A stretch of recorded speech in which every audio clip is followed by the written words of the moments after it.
Okay. అంటే ఇప్పుడు నిన్న కేంద్ర ప్రభుత్వం విశాఖ స్టీల్ ప్లాంట్ ప్యాకేజీ ప్రకటించాక తొలిసారి నిన్న కేంద్ర మంత్రులు కుమారస్వామి, శ్రీనివాస వర్మ విశాఖ పర్యటనకు రావడం జరిగింది. అలాగే స్టీల్ ప్లాంట్ పునరుద్ధరణే లక్ష్యమని ప్యాకేజీ ప్రకటించామని కూడా చెప్పడం జరిగింది. అలాగే ఈ ప్యాకేజీతో ఉద్యోగుల వేతనాలు అలాగే బకాయిల సమస్యలు తీరుతాయని కూడా చెప్పడం జరిగింది. ఎంత మేరకు ఈ సమస్యలు తీరే అవకాశం ఉందంటారు?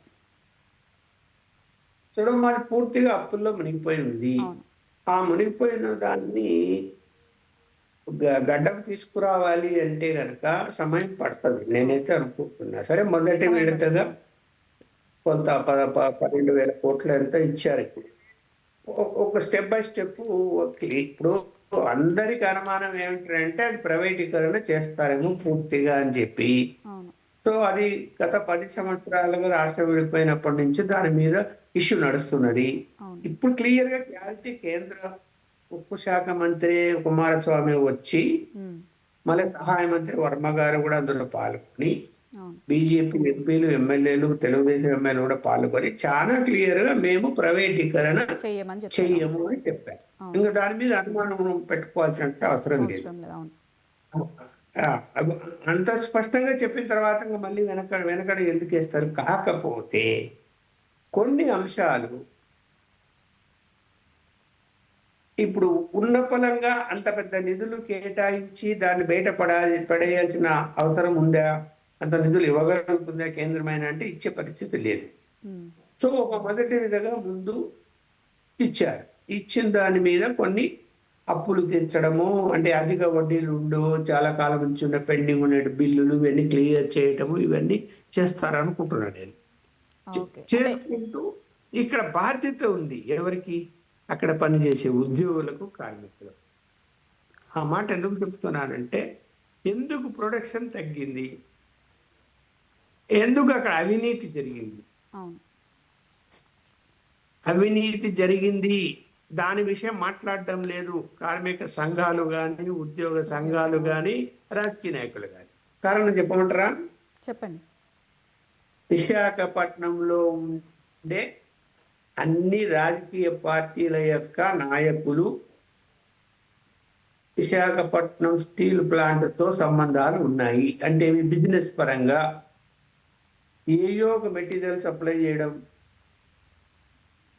అలాగే ఎగుమతులు చేయడం, ఇవన్నీ కూడా ఎవరు చేస్తున్నారు అక్కడ?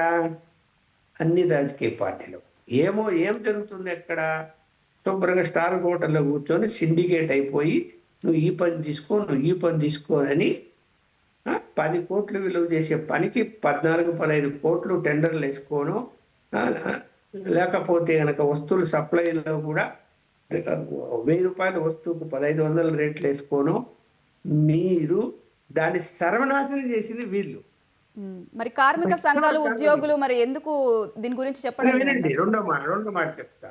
చెప్పండి. అక్కడ దానికి ప్రోత్సాహం, దానికి సపోర్ట్ ఎవరు? లోపల ఉన్న పెద్ద పెద్ద అధికారులు, కార్మిక అధికారుల అండతోనే కదా ఈ అవినీతి జరిగింది. ఎక్కడ సిబిఐ ఎంక్వైరీ వేసిన నిగ్గు తేలిస్తే ఒక్కొక్కటి బండారం బయటపడుతుంది. ఎవరు ఆ మాట మాట్లాడు. చూడండి మీరు, అక్కడ కార్మిక సంఘాలు, ఉద్యోగులు మరి ఎందుకు దీని గురించి చెప్పడం లేదు? అంటే ఎవరి హస్తం ఉంది ఏంటి అనేది వాళ్ళకి తెలిసే ఉంటుంది కదా. చెప్పరు వాళ్ళు. ఎందుకు? వాళ్ళకి అన్యాయం జరుగుతున్నా కూడా ఎందుకు చెప్పడం లేదు? అదే చెప్తున్నా. ఉద్యోగుల సంఘాలు, కార్మిక సంఘాల నాయకులు ఎవరు? ఆ నాయకులు కూడా అందులో ఈ అవినీతిలో భాగస్వామ్యం ఉన్న వాళ్ళు చాలా మంది ఉన్నారు.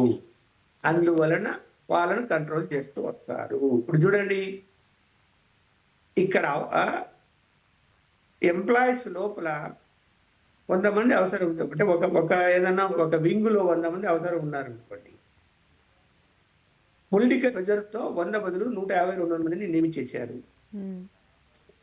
అలాగే ఇందాక బిజినెస్ పరంగా కొనుగోళ్ళు, అమ్మకాల విషయాల్లో కూడా పెద్ద ఎత్తున అవినీతి జరిగింది, నష్టాలే వెళ్ళిపోయింది. ఇప్పుడు ఇవన్నీ కంట్రోల్ చేసుకుంటూ ఈ నిజంగా ఆ యొక్క చిత్తశుద్ధి ఉంటే కార్మిక సంఘాలకు కానీ, ఉద్యోగ సంఘాల నాయకులకు కానీ అవినీతి జరగకుండా ప్రొడక్టివిటీ పెంచి మీరు దాన్ని లాభాలకు తీసుకెళ్తే మీ కుటుంబ సభ్యులందరూ కూడా బాగుంటారు. జీతాలు కూడా పెంచుతారు. ఇవాళ జీతాలు ఇవ్వలేని పరిస్థితి, జీతాలు పెంచలేని పరిస్థితి. 2 ఉన్నాయి అవును. కదా అక్కడ. 2 ఉన్నప్పుడు ఇక్కడ ఎందుకు పెద్ద అంత అవినీతిని మీరు అలౌ చేస్తున్నారు? కొన్ని వింగ్స్ అంటే ప్రైవేటీకరణ చూస్తున్న మీడియా సంస్థలు కూడా కొన్ని లేదు కేంద్రం ఒక మాట చెప్తుంది జరిగేది ఇక్కడ. ఫలాంది ఓకే. అవుట్‌సోర్సింగ్ ఇస్తున్నారు. ఫలాంది ప్రైవేటీకరణకి ఇస్తున్నారు అంటే హ్మ్. ఇక్కడ కాలం మారింది. ప్రభుత్వ కేంద్ర ప్రభుత్వంలో గాని, రాష్ట్ర ప్రభుత్వంలో గాని వివిధ శాఖల్లో ఇవాళ అవుట్‌సోర్సింగ్ ఉద్యోగులు ఎందుకున్నారమ్మా? హ్మ్. అవుట్‌సోర్సింగే కదా నడుస్తున్నదన్నీ. పర్మనెంట్ పక్కన పెట్టేశారు కదా! ఓకే. ఓకే. అడ్జస్ట్ అయిపోయారు కదా పబ్లిక్ గూడా. వచ్చిన ఏదో ఉద్యోగం వచ్చింది కదా అని. అక్కడ అది బిజినెస్ పరంగా అది సర్విస్ ఓరియెంటెడ్ సంస్థ కాదు కదా! అవును. అది వ్యాపార సంస్థ. ప్రభుత్వ రంగ వ్యాపార సంస్థ. ఓకే. అది లాభాల్లోకి ఉండాలనా లేదా? లాభాల్లోకి ఉండాలనుకున్నప్పుడు అనవసరంగా అక్కడ నీకు అంత పెద్ద జీతాలిచ్చి అక్కడ పని లేకున్నా కూర్చోబెట్టుకొని మీరు దాన్ని నష్టాలకి తీసుకెళ్లడం కరెక్ట్ కాదు కదా! అవును. Out okay. సోర్సింగ్‌కి ఇస్తే ఏమైపోతుంది? భయం ఉంటది. సమయానికి వస్తారు, పని చేస్తారు. ఎందుకంటే వాడు ప్రైవేటోడు కాబట్టి తీసేస్తాడేమో అని. ఓకే. కొన్ని చేయక తప్పదేమో అని నేను అనుకుంటున్నా. నేను సమర్థించడం లేదు దాన్ని. ఓకే. ఓకే. ఈ కార్మికులు నీతి నిజాయితీగా పనిచేస్తూ అక్కడ ఇప్పుడు అవినీతి జరుగుతుందని మీరన్నారు. అవును. అవినీతి జరిగేది ఆళ్ళకి తెలుస్తుంది కార్మికులకి. అవును. వాళ్ళెందుకు దాని మీద పోరాటం చేయరంటే చేయాలి కదా మరి. అవును. దాని వల్లే కదా మీకు జీతాలు సరిగ్గా ఇవ్వడం లేదు, పెంచడం లేదు. హ్మ్. మీరెందుకు నోళ్ళు మూసుకొని కూర్చున్నారు ఇక్కడ అక్కడ లోపల? అందువల్ల ఇవన్నీ కూడా చర్చించాల్సిన అంశాలు. దాన్ని బాగు ఎందుకంటే అది సెంటిమెంట్‌తో కూడుకున్నటువంటి ఫ్యాక్టరీ. ఓకే. ఓకే ఆంధ్రుల సార్. యొక్క హక్కులాగా ఇప్పుడు నేను చిన్నప్పుడు చదువుకునేటప్పుడు హై స్కూల్‌లో నేను కూడా విశాఖ ఉక్కు కోసం మా జిల్లాలో నేను నిరాహార దీక్ష చేశాను. ఓకే. నాకు కూడా అంత ఆవేదన ఉంది. అందుకని చెప్తున్నా నేను. ఓకే. Okay sir. అక్కడ రావాలి అని. పోనీ అదంతా ఆంధ్రప్రదేశ్ ప్రజలందరికీ ఉపయోగపడుతుందా? లేదు. అక్కడున్న వాళ్ళకి ఉపయోగపడుతుంది. ఓకే. ఓకే. దాని రెవెన్యూ ఆంధ్రప్రదేశ్‌కి అందరికి ఉపయోగపడుతుంది. రెవెన్యూ కూడా వస్తుంది. Okay sir. ఇక్కడ అదొక సెంటిమెంట్ లాగా ఉన్నప్పుడు కేంద్రం కూడా మొత్తం ప్రైవేటీకరణ ఇవ్వాలని మొదట అనుకున్నది కూడా తప్పు. అది ఇప్పుడు ఓకే. దిద్దుకుంది. మేము ఇవ్వము అని ఓకే. సానుకూలంగా ఉన్నారు వాళ్ళు. ఉన్నప్పుడు కేంద్రం సానుకూలంగా ఉండి నిధులిస్తున్నప్పుడు అక్కడ పనిచేసే ఉద్యోగులు, కార్మికులు కూడా సానుకూలంగా ఉండాలి కదా! ఉద్యోగ అవును. సంఘాల నాయకులు గూడా. Okay sir. Okay. Thank you sir. మీ విశ్లేషణ అందించినందుకు ఉప్పల లక్ష్మణ్ గారు, senior journalist. Thank you so much. And ఇది ఇవాల్టి న్యూస్ కేఫ్. చూస్తూనే ఉండండి స్వతంత్ర.